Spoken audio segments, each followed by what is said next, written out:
Hello friends, आज हम बात करेंगे section 135 of the Indian evidence act. Section 135 जो है वो बात करता है एग्जामिनेशंस ऑफ विटनेस की। किस तरह से examination of the order of production of examination of witness, कि किस ऑर्डर में विटनेस को एग्जामिन करने के लिए कोर्ट में प्रोड्यूस किया जाएगा। ऑर्डर मतलब सीक्वेंस, किस सीक्वेंस में, मतलब कि पहले कौन सी विटनेस को बुलाया जाएगा, फिर कौन सी विटनेस को बुलाया जाएगा। इसी के बारे में सेक्शन 135 जो है हमारा बात करता है। ये कहता है कि the order which witness are produced and examine, किस तरह से वो प्रोड्यूस किया जाएगा और एग्जामिन किया जाएगा। तो ये क्या होता है, ये शैल be regulated by law and practice. ये लॉ के हिसाब से बताया गया है, या जो हम प्रैक्टिस करते हैं उसके हिसाब से ये चलेगा कि उससे रेगुलेट होगा। तो हमारे यहाँ पे एक सीपीसी और एक सीआरपी है, उसमें बता रखा है कि किस तरह से विटनेस को बुलाया जाएगा और कैसे उसको एग्जामिन किया जाएगा। तो उन दोनों के लिए सीपीसी और सीआरपीसी में एक प्रोसीजर बता रखा है। अगर कोई और लॉ है जहाँ पे इसका प्रोसीजर नहीं बता रखा था, वो जो कोर्ट होता है उसकी डिस्क्रिप्शन पे होता है, जिस तरह से कोर्ट बताएगा उस तरह से उसको प्रोड्यूस किया जाएगा और एग्जामिन किया जाएगा। ठीक है। अब यहाँ पे एक आता था order of examination of witness. वैसे जो ऑर्डर ऑफ एग्जामिनेशन होता है वो जो एडवोकेट्स होते हैं उसके ऊपर डिपेंड करता है वो किस ऑर्डर से अपनी विटनेस को बुलाना चाहता है, क्योंकि उसे अपने केस को प्रूव करना होता है। तो वो कहता है कि किस विटनेस को पहले बुलाना है, किसको बाद में बुलाना है। उसकी एक आर्ट होती है, कि उसकी स्किल होती है, जो कि प्रैक्टिस के साथ, समय के साथ डेवलप की जाती है। तो कोर्ट ने एक तरह से अपने, ये तो है कि पहले जब भी क्रॉस किया जाएगा तो उसके अंदर जो पहले प्लेंटिफ होता है, अगर सिविल मैटर है तो जिसने वाद प्रस्तुत किया, जिसने केस फाइल किया, पहले वो अपनी विटनेस को बुलाएगा, उसके बाद डिफेंस को मौका दिया जाता है, जो कि हमारा सीपीसी है वो ये कहता है। लेकिन अपनी कौन सी विटनेस को पहले बुलाया जाएगा ये एडवोकेट के ऊपर डिपेंड करता है हमारा, ठीक है ना। और सीआरपीसी के अंदर भी यही है, क्रिमिनल केस के अंदर की जो पहले प्रोसिक्यूशन होता है, जो जिसने मतलब कि केस फाइल किया है, जिसके साथ ऑफेंस हुआ है, या जो स्टेट की तरफ से होते हैं प्रोसिक्यूशन जो होता है, वो पहले अपनी विटनेस को बुलाता है। ठीक है। उसके बाद जो होता है डिफेंस अपनी विटनेस को बुलाता है। लेकिन कौन सी विटनेस को पहले बुलाया जाएगा, कौन सी विटनेस को बाद में बुलाया जाएगा, ये एक आर्ट्स का विषय होता है और स्किल्स का मैटर होता है।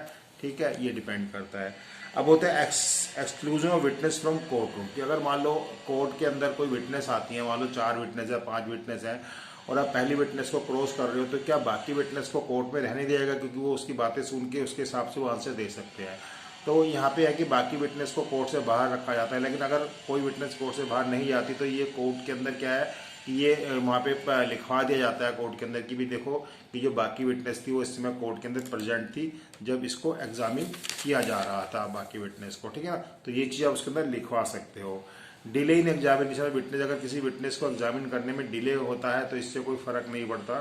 ठीक है। तो ये सेक्शन सिर्फ इतना ही बताता है 135 कि किस ऑर्डर में विटनेस को एग्जामिन किया जाना चाहिए उसको। ठीक है ना। इसके बारे में बताता है एग्जामिन कैसे किया जाना चाहिए, उसको प्रोड्यूस कैसे किया जाना चाहिए। एक बार हम इसकी बेयर एक्ट की लैंग्वेज पढ़ लेते हैं। सेक्शन 135 ये क्या कहती है कि order of production and examination of witness. Order मतलब सीक्वेंस, किस सीक्वेंस के अंदर हमें विटनेस को प्रोड्यूस करना है और एग्जामिन करना है।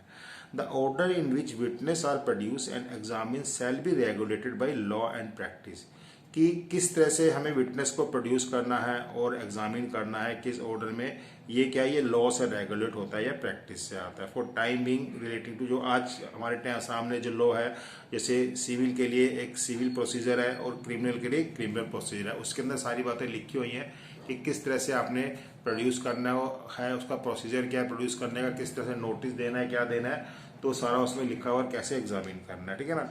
Time being related to civil and criminal process and in absence of any such law, अगर कोई लॉ नहीं है तो by description of the court, तो ये कोर्ट की डिस्क्रिप्शन है वो किस तरह से विटनेस को बुलाएगा। तो यहाँ पे कोर्ट की डिस्क्रिप्शन भी दे दी गई है। तो यहाँ पे कमेंट्स है, उसी में थोड़ा बताया गया इसको भी। Section 135 lay down that the order in which witness has to be produce shall be regulated by law and practice for the time being in civil and criminal procedure. ये तो सेम बात है। फिर लिखा था order of examination of witness involve in 2 thing, 2 चीजें होती है इसमें। Which parties to be examine, कौन सी पार्टी को एग्जामिन करना है, his witness first, in what order to be witness are to be examine, कि कौन कौन सी, जिसमें पहले गई which parties to be examine his witness first, कि विच पार्टी, कौन सी पार्टी को एग्जामिन करना है अपनी विटनेस को पहले, और इन व्हाट ऑर्डर, मतलब कौन सी पार्टी को अपनी विटनेस को करना है और किस ऑर्डर में करना है। 2 बातें इसके अंदर बताई गई हैं। तो यहाँ पे जो ऑर्डर हमारा 18 है सीपीसी का, एंड चैप्टर जो हमारा 18 है, 20 है, 21 है, 22 है, एंड जो हमारा इसी तरह से 28 है CRPC का, वो डील करता है with manner of examination of witness. तो उसके अंदर सारा का सारा बता रहा है कि किस मैनर में आपको विटनेस को एग्जामिन करना है। इसी के अंदर आगे क्या लिखा है, in civil case the party who has the right to begin on whom the burden of proof lie examine his witness first।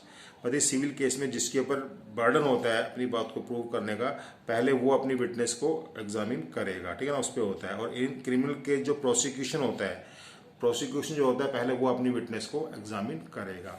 तो सेक्शन 135 सिर्फ आपको इतना ही कहता है। आई होप कि आपको समझ आ गया होगा। अगर नहीं आया तो आप में से इसके अंदर नीचे कमेंट सेक्शन के अंदर पूछ सकते हैं, मैं आपको उसका आंसर देने की कोशिश करूंगा। Thank you very much for watching this video.